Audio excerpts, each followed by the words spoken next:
Medical चेकअपसाठी जात आहे तर काही गोष्टी लक्षात ठेवाव्या म्हणजे तपासणी अचूक आणि आरामदायी होते. लक्षात ठेवायच्या गोष्टी पहिलं म्हणजे काही ब्लड तपासण्या ह्या उपाशीपोटी करायच्या असतात, म्हणजे किमान 8 ते 12 तासाचा उपवास असावा. जर काही औषधे चालू असतील आणि तपासणीपूर्वी बंद करायची असतील तर डॉक्टरांना विचारून ती औषधे बंद करावीत. थोडं पाणी पिऊन जावं आणि पाण्याची बॉटल बरोबर ठेवावी. जसं सोनोग्राफी वगैरे काही तपासण्यांसाठी पाण्याची आवश्यकता असते, अशावेळी आपलं पाणी बरोबर असलेलं केव्हाही. तपासणीला जाताना आरामदायी कपडे घालावेत, म्हणजे खूप तपासण्यांसाठी कपडे चेंज करावे लागतात, तर आपले कपडे सैलसर असलेले केव्हाही चांगले असतात.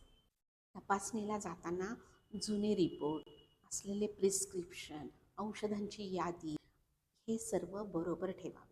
नेलपेंट आणि जड दागिने हे टाळावेत, कारण ऑक्सिजन आणि ECGसाठी हे अडथळा करू नयेत म्हणून. स्त्रियांमध्ये पॅप्समियर आणि सोनोग्राफी या जर पाळीच्या दरम्यान करायच्या असतील तर डॉक्टरांना विचारून कराव्या. मानसिक तयारी, जर काही प्रश्न डॉक्टरांना विचारायचे असतील तर ते लिहून ठेवावे, म्हणजे ऐनवेळी विसरायला होत नाही आणि सगळ्या शंकेचं निरसन होते.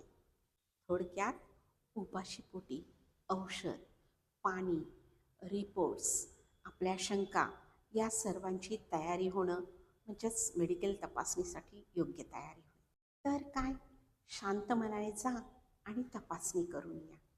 तर अशाच माहितीसह आपण पुन्हा भेटतोय एक पाऊल आरोग्याकडे. धन्यवाद.